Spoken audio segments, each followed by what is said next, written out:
നമസ്കാരം. ജ്യോതിശാസ്ത്ര പങ്ക്തിയിലേക്ക് പ്രിയമുള്ള എല്ലാ പ്രേക്ഷകർക്കും ഹൃദ്യമായ സ്വാഗതം. നമ്മൾ ഇന്ന് ജ്യോതിശാസ്ത്രത്തിലെ ചില പ്രത്യേകമായ വസ്തുതകളാണ് പറയാൻ പോകുന്നത്. നക്ഷത്ര ജ്യോതിഷം അഥവാ സ്റ്റെല്ലാർ അസ്ട്രോളജിയുടെ വിവിധ വശങ്ങളാണ് നാം ഇവിടെ പറയാനായിട്ട് പോകുന്നത്. അശ്വതി മുതൽ രേവതി വരെയുള്ള 27 നാളുകാരുടെ പൊതുവായിട്ടുള്ള ഓരോരോ കാലഘട്ടങ്ങൾ എപ്രകാരമായിരിക്കാം, സാമാന്യമായിട്ടുള്ള അവസ്ഥകൾ ഓരോ സന്ദർഭങ്ങളിലും എങ്ങനെയൊക്കെ വന്നു ചേരാം തുടങ്ങിയ വിവിധങ്ങളായ വിഷയങ്ങൾ, അതാണ് നമ്മൾ ഇന്ന് പറയുന്നത്. നമ്മൾ 27 നാളുകളാണ് നക്ഷത്ര ജ്യോതിഷത്തിൽ ഉള്ളത്. ലൂനാർ അസ്ട്രോളജി അഥവാ ചാന്ദ്ര ജ്യോതിഷത്തിൻ്റെ ഭാഗമാണ് ഇവ. നിരയന ജ്യോതിഷമെന്നും പറയും. നക്ഷത്രങ്ങളെന്ന് പറയുമ്പോൾ നമ്മൾ ആകാശത്ത് ഇങ്ങനെ കൺചിമ്മി തെളിയുന്ന ആ കാണുന്ന വെറും നക്ഷത്രങ്ങളെ പറ്റിയിട്ടല്ല പറയുന്നത്.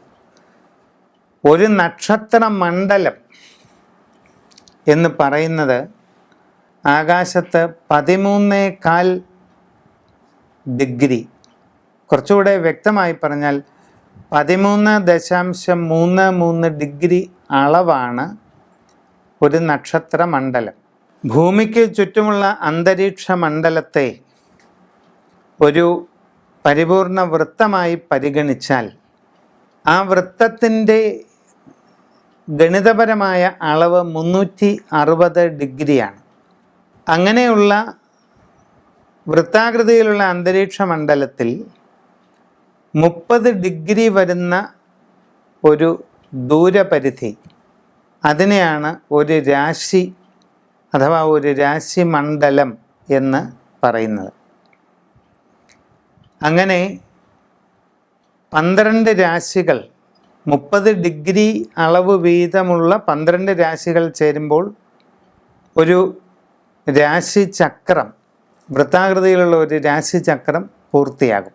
ഇത് കൂടാതെ 360 ഡിഗ്രി അളവുള്ള രാശി വൃത്തത്തെ 27 ചെറിയ ഭാഗങ്ങളായിട്ട് വിഭജിച്ചാൽ ആ ഓരോ ഭാഗവും 13.33 അളവുള്ള ഒരു മേഖലയായിട്ട് വരും.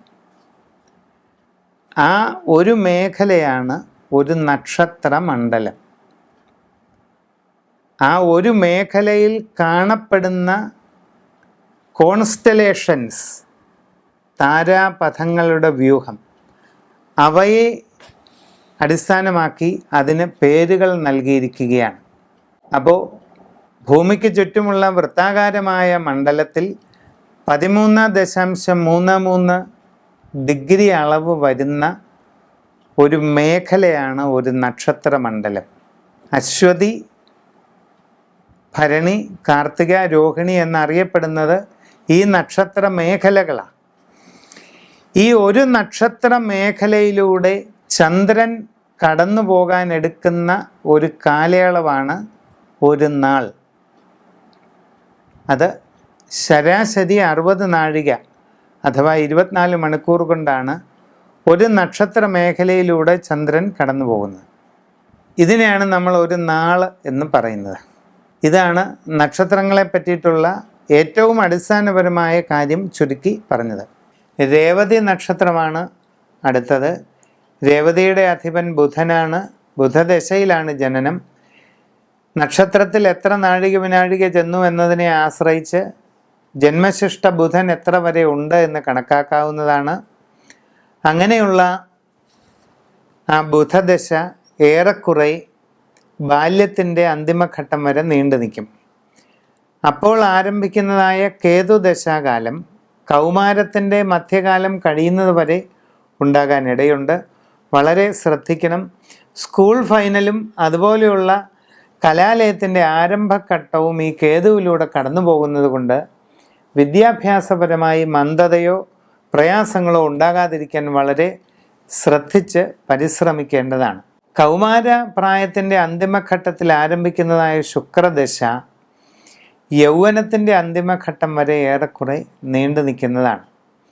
ഈ കാലഘട്ടത്തിൽ ഉന്നത വിദ്യാഗുണം, തൊഴിലന്വേഷണത്തിൽ വളരെ ഫലപ്രദമായ പുരോഗതി, നല്ല ജോലി നേടിയെടുക്കുക, അതുവഴി വളരെയധികം സാമ്പത്തിക നേട്ടങ്ങൾ കൈവരിക്കാനായിട്ട് അവസരമുണ്ടാകുക, വ്യക്തിത്വപരമായ കഴിവുകൾ പ്രദർശിപ്പിക്കുക, ഇതിനെല്ലാം ഉതകുന്നതായ ഒരു കാലഘട്ടമാണ്.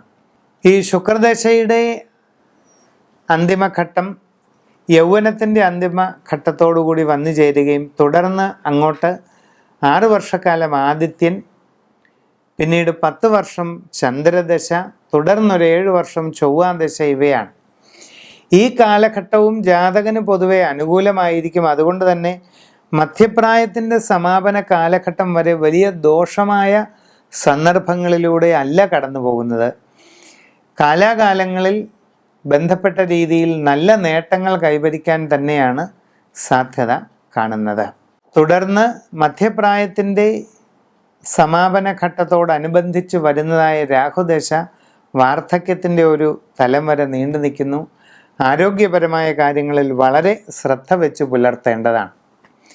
നിങ്ങളുടെ സ്വന്തം ജനനത്തീയതി സമയവും അനുസരിച്ച് ഗ്രഹനില ഉണ്ടാക്കി പരിഹാരങ്ങൾ കാണുക.